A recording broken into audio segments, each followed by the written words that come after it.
పసుపులో శతాబ్దాల గౌరవం, పట్టు పరంపరకు ప్రతీక, సంప్రదాయానికి శాశ్వత చిరునామా సఖీ.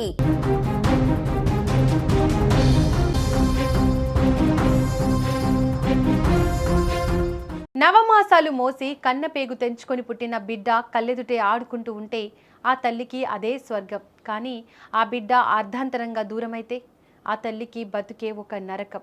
కడుపు కొత్తపడ్డ ఆ తల్లి గుండె పగిలిపోయిందే. పోయిన బిడ్డను తలుచుకుంటూ బతకలేక, ఉన్న బిడ్డను అనాథన చేయలేక ఆ తల్లి తీసుకున్న నిర్ణయం ఇప్పుడు అందరి కంట కన్నీరు పెట్టిస్తోంది. కన్న కూతురి మరణం జీర్ణించుకోలేక మరో కూతురుతో కలిసి జలసమాధి అయిన ఒక తల్లి విషాద గాథ ఇది.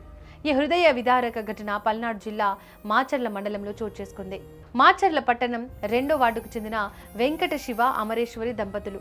భర్త వెంకట శివ కుటుంబ మిషన్లకు రిపేర్లు చేస్తూ వచ్చే ఆ కొద్దిపాటి డబ్బుతోనే కుటుంబాన్ని ఎంతో ప్రేమగా పోషించుకుంటున్నాడు.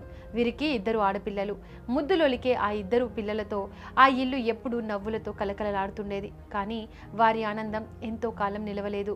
విధికి వారి సంతోషం చూసి కన్ను కుట్టిందో ఏమో ఆ కుటుంబంలో ఊహించని విషాదం చోటు చేసుకుంది. 1.5 వయసున్న చిన్న కుమార్తె యశ్విక అనారోగ్యం బారిన పడింది. ఆసుపత్రుల చుట్టూ తిరిగినా ఆ పసి ప్రాణం నిలవలేదు. ఫిబ్రవరి 17న ఆ చిన్నారి శాశ్వతంగా కన్నుమూసింది. ముద్దుగా అమ్మ అని పిలిచే ఆ గొంతు మూగబోవడంతో తల్లి అమరేశ్వరి తీవ్ర మానసిక క్షోభకు గురైంది. తన బిడ్డ ప్రాణాలతో లేదనే నిజాన్ని ఆ తల్లి మనసు జీర్ణించుకోలేకపోయింది. రోజు రోజుకు డిప్రెషన్లోకి వెళ్ళిపోయింది. రోజులు గడుస్తున్నా ఆ తల్లికి బిడ్డపై బెంగ తగ్గలేదు. సరికదా ఆ కడుపు కోత భరించలేని స్థాయికి చేరింది. ఇక చనిపోయిన కూతురి దగ్గరికే వెళ్ళిపోవాలని ఆ తల్లి గుండె నిర్ణయించుకుంది. కానీ తను పోతే 3 ఏళ్ల పెద్ద కూతురు లలితశ్రీ ఏమవుతుంది? తల్లి లేని పిల్లగా ఎలా బతుకుతుంది?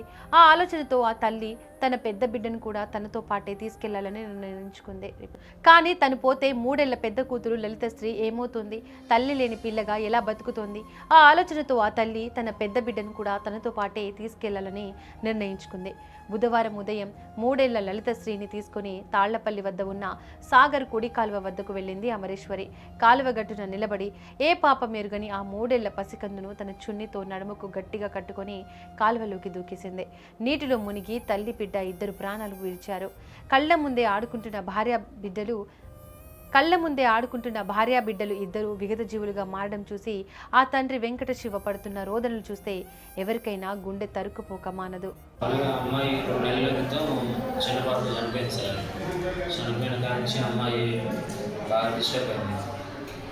మామూలుగా రోజు బాగానే ఉంటుంది. సాయంత్రం వచ్చేసరికల్లా ఆడవడం అది చేయడం. మేము ఉన్నప్పుడేమో పైకి పోయి పైన ఉండి ఆడవడం బాగా డిస్టర్బ్ అయ్యి ఇదైంది. తర్వాత నేను పొద్దున పూట పని నా డ్యూటీ నేను ఎప్పుడు యథావిధిగా చేస్తూనే ఉన్నాను.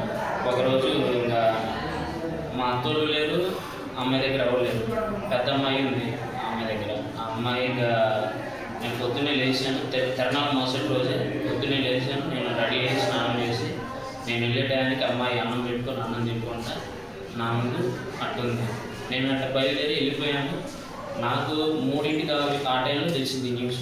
అది కూడా న్యూస్లో వస్తాను. లేకపోతే ఆ అమ్మాయి గురించి నాకు ఇంకా ఏం తెలియదు. తెలిసిన తర్వాతనే వచ్చి